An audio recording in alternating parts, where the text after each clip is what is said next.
Joining us now is the Democratic Congressman Eugene Vindman of Virginia. He's a member of the Armed Services Committee and a colonel, a retired colonel in the Army. Congressman, good to see you. Thank you for being with us. Great to be with you tonight, Ali. I want to just talk about this no quarter business, because it is becoming increasingly evident, separate and apart from the legitimacy of this war, that Pete Hegseth is in over his skis. It is absolutely illegal to say no quarter. It's just not a thing. Explain that to those of us who are civilians. Yeah, absolutely. I mean, it's actually in black and white in international law. So under the Geneva Convention, under the International Criminal Court, the Rome Statute, the very order, no quarter will be given, that's a violation. It's plain and simple. And I've trained hundreds, conservatively, probably thousands of soldiers on the law of war. And everybody, even privates, know that that's illegal. And now this is a pattern from Pete Hegseth. You know, this administration, they learn by trial and error. They have no experience, no knowledge, no judgment. It's actually painful to watch. The cavalier attitude to American casualties from the president and the secretary, it's obscene. And here we are. The president starts an unlawful war of choice with Iran. Iran gets intel from Russia to target Americans, and the president lifts sanctions on Russian oil to help Russia. The president is just really bad at his job, and these actions are getting American service members killed.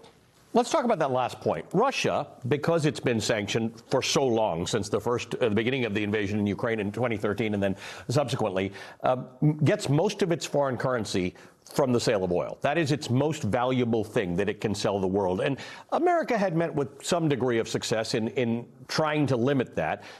What a wild thing that we've removed those sanctions because we have done something that has caused Iran to then close the Strait of Hormuz, which, by the way, you need to be no expert on the Strait of Hormuz. You need to look at a simple map and understand, boy, that's a dangerous thing to do.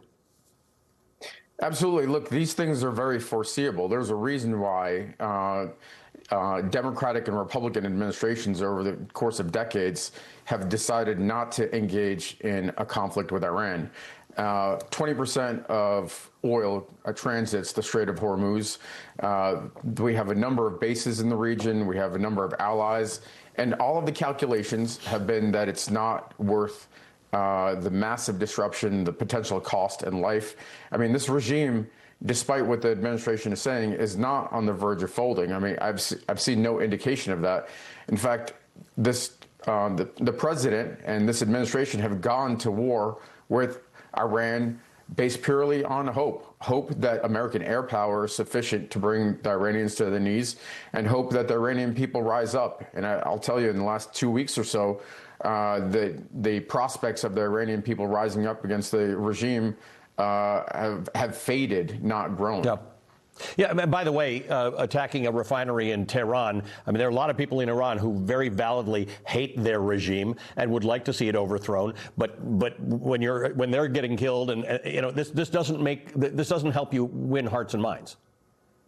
Absolutely. You know, this president promised that he would not get us involved in another Middle East war, a forever war. We have no real prospects of when this will end because we don't know what the objectives are. The president, you know, from one moment he's saying unconditional surrender. The next moment he's talking about eliminating a nuclear capability that he obliterated just 8 months ago. So he was either lying then or he's lying now.